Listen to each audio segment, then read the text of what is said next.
My name is Joseph Burris. I am a racing driver. I own a company that's local here that has allowed me to finally realize and finally get in a race car. Cars and racing have always been in my blood. My dad still races motocross. He's in his late 50s. It was a constant obsession. It was drag racing. It was, okay, I want to go, when I was a kid, it was junior drag racing. I want to be a junior dragster. Get started racing, do bracket racing, let's get going in this and that. And one day I'll be top fuel in these things. And all of my uncles were drag racers, BMX riders, motocross riders. At one point when I was a teenager, he introduced me to a kart, road racing type kart.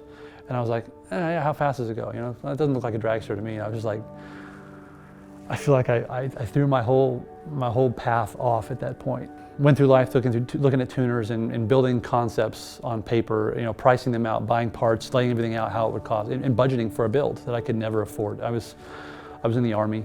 You don't make enough to do things like that, and everything just seemed so out of reach at that point. And then I transitioned into the fire department for the Department of Defense. And again, it's a public service job. I made a good living, and they took good care of me when I did get injured.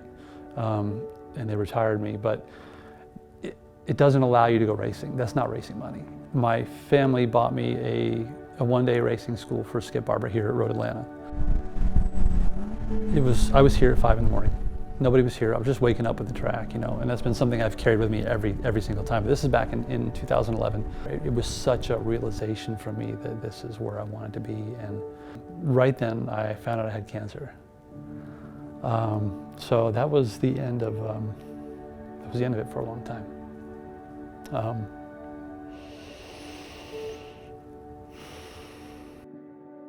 I had to go in for surgery 2 days after.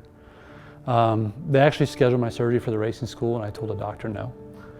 And he's like, do you understand that you have cancer? I said, yeah, and I've had it for a while now. I'm pretty sure it's going to wait another couple of days. I'm not missing this racing school. Because in the back of my mind is, what if that's it? What if that never happens? So it was, my wife now, she's very, very encouraging. We were here for Petit Le Mans, and she signed us both up for an M school. And so we go to this M school in February.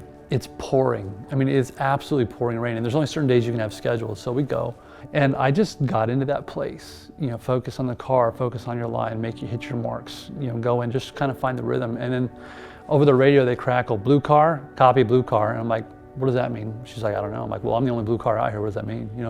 And Rafael Torres, he's one of their instructors there, and he's an endurance racer.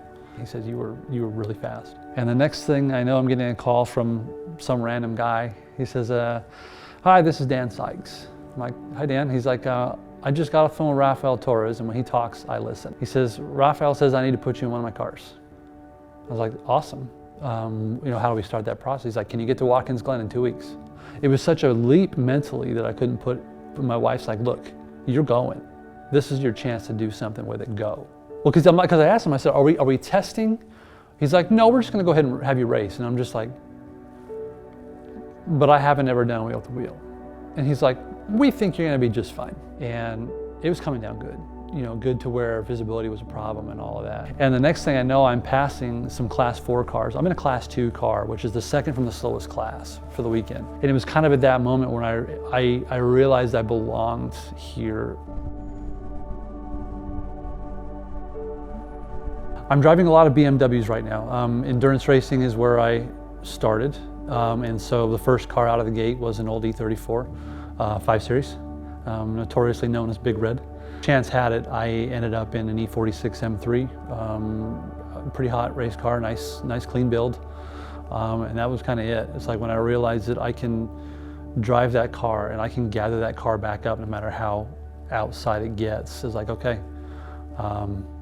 what else? I just need to be somewhere where I'm fast and competitive in the highest level that I can achieve, and I'll feel like I did something.